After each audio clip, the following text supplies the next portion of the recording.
Hey there, Stampers. It's Jen Petal with By the Shore Stamping. Welcome into another episode of Teach Me Tuesday. Today is a little bit different because I'm going to do a little bit of teaching about scrapbooking and how to pick stamps to use for your scrapbooking. And I'm also going to show you a little technique of some flowers that I made on a scrapbook page, which I'll show you in a minute. But first off, I wanted to just show you the stamp set that I am featuring today. So this is the Amazing You stamp set, which is a Sale-A-Bration freebie. You can earn it for free with a $50 order, and this goes through the end of March. It's a Stampin' Up special that they do every year. The promotion runs from January 3rd usually through the end of March, and it works that every $50 purchase you place during that time frame, you get to pick something for free. And this is just one of the many products that are available. And we're going to be using another item too. So that is also a Sale-A-Bration item, and that will carry over into the new annual catalog in June. But this is the Celebrate You Thinlits. So it's got the Celebrate, Amazing, and You. And so it coordinates beautifully with this stamp set, as you can see. So this one you can earn with a $50 order for free. To get the Thinlits, because it's a higher priced item, you would need to spend $100, but then you can select this for free. You definitely want to make sure you grab this stamp set during Sale-A-Bration, because this will not carry over, and you'll definitely want it to coordinate with the Thinlits that will be in the catalog for the full catalog year beginning in June. So that's really exciting. So I just wanted to quickly show you a few things you can do with it for cards. So it makes a great collage stamp set. This stamp set is super versatile. You have many uses for it. So as you can see here, I used the Brusho. I actually demonstrated how I did that in a previous Teach Me Tuesday video. I think it was a couple of weeks ago. So it was mid-January maybe of 2018. But this is a really fun product, and you can see it makes great collage elements, this stamp set does. So there's one. This one was designed by Kelly Gracie. It's another demonstrator that I did a swap with, and she did a really cute card. She used the embossing folder on vellum, which is something I forget to do, but it looks so fun. I also love how she did this circle accent. So if you look, the stamp set is actually a half circle, but she just did them side by side and then punched it out with a circle punch, and it makes a great element. This would be great for scrapbook pages as well, but as you can see, it works beautifully on a card too.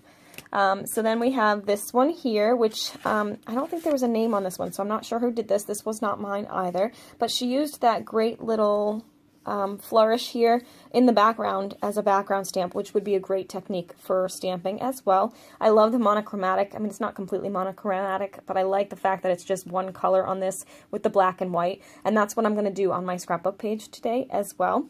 And then finally is this one here from Tanya Reed, who's actually a friend of mine, and she did this design as, again, she used that as a background, and then just the flowers stamped make a great background as well, but it's also kind of a focal background. That doesn't even make sense. And then she used the greeting as your focal point. So this is really a super fun card too. So what I wanted to show you for what I did today is how I incorporated this set into scrapbooking. And there's a couple of things I look for when I'm scrapbooking, or looking for a stamp to scrapbook with, I should say. I look for something that I can use as a title. So as you can see, Let's Celebrate could be a great title for a birthday, or, you know, a wedding, or what kind of other events, you know, a baptism, things like that. Anything like that that's like an event, that would be a great title for. You Are Simply Amazing, obviously, is a great title. You could do Amazing You would be a great title. You could do You Are Simply Amazing to Me. So there's a lot of things that you could use in here to be a scrapbooking title. And then I love this one because I think it gives you a lot of opportunities to create some elements, decorative elements for your page, and that's what we're going to use today. So there's another aspect that I look for when I'm looking at a stamp set. I want something that I can use for titles. I want something that has an image that I can use for decorative elements or embellishments of some sort, the embellishments that I can make on my own. And then I loved this as well because this is going to be a great little background piece. You could do it background stamping like we saw on some of the cards. You could also kind of have this coming out from the side of a photo. It just really lends itself really well to a scrapbooking page. So let's go ahead and take a look at the page that I did. Here it is. I can't get the whole thing all at once, but this is the page I did. I'm using the Petal Passion Designer Series paper from the Occasions catalog. I love this paper because it's all black and white, so it allows you to do a lot of different things with it. I also used, as you can see, the little flower image, and I created these fun three-dimensional decorations or elements or embellishments for my page. I also used the little You stamp, which was in the stamp set here, and I took my the Project Life pen, or the journaling pens from the catalog, and I just stamped the U, and then I wrote love in cursive above it, and made it into a little tag. This is my mom, in case you hadn't figured that out. She's been on my mind a lot lately, so I figured I would do this page, because it just felt good to kind of think about her and see her face, and you know, just jot down some of my thoughts as well. So I also, as you can see, this is silver embossed, and I also took that silver emboss, I just dragged the ink pad along the edge, just like I did with these flowers, which I'll show you in a minute, and then I embossed it to get kind of that silver edge here as well. And this technique with the journaling is actually something I stole from my friend Su Ling. She does this a lot on her scrapbook pages just because it kind of fills up some space. What I love about this is it allows you to actually journal on another piece of paper, and then if you screw up, you can flip it over and try it again, and you're not messing up or, you know, potentially messing up your finished scrapbook page because you're going to add it on after. So I just used some dimensionals. I inked the edges with the black to go with the black and white theme, and I just inked them and then put them on with dimensionals. So it gives you a way to journal, because that's one of the things I hear a lot is I don't want to journal on my page because I don't want to mess it up, or I hate my handwriting. All sorts of things like that. So this is a great way to get around the I don't want to mess it up objection.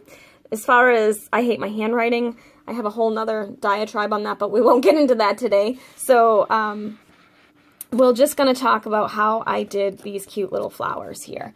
So let me pull that out of the way, and we're going to go ahead and take a couple of pieces. So you're going to need 2 pieces of Whisper White scrap piece of paper. It doesn't have to be exact size. I just happen to have these 2 pieces hanging around. I'm going to take my basic black ink, and I'm going to stamp 1 flower, and then I'm going to take and stamp 2 flowers.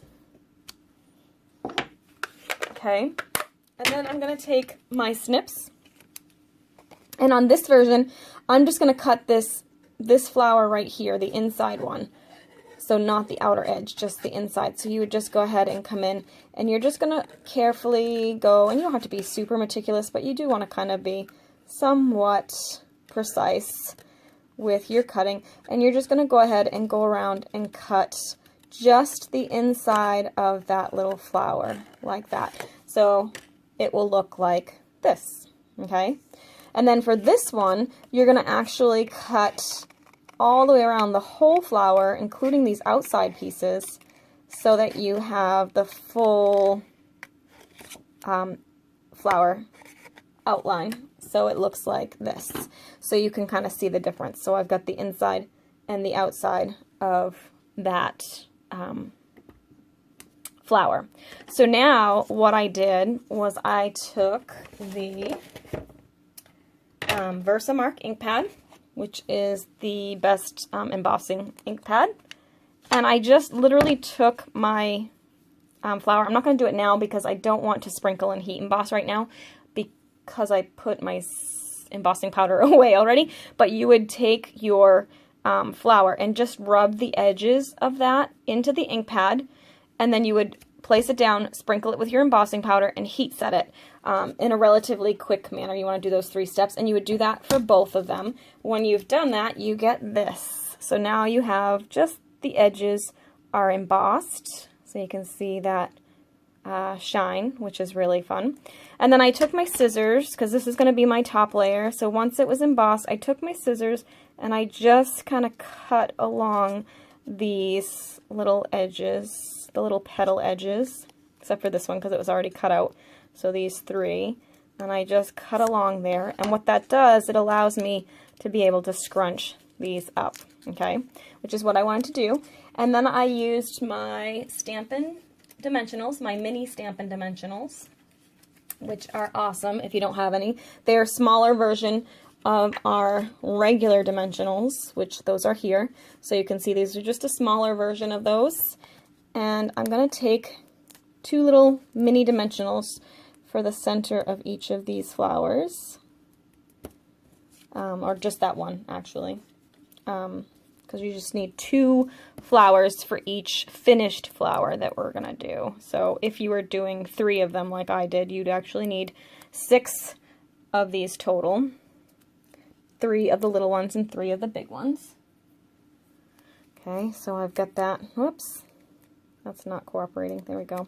Got that there, and I'm just going to line it up. And the easiest way to line it up is to look for the big hole here, which we sliced out already. So that allows me to line this up pretty easily. And I'm just going to layer it on top so you can see it's got some depth.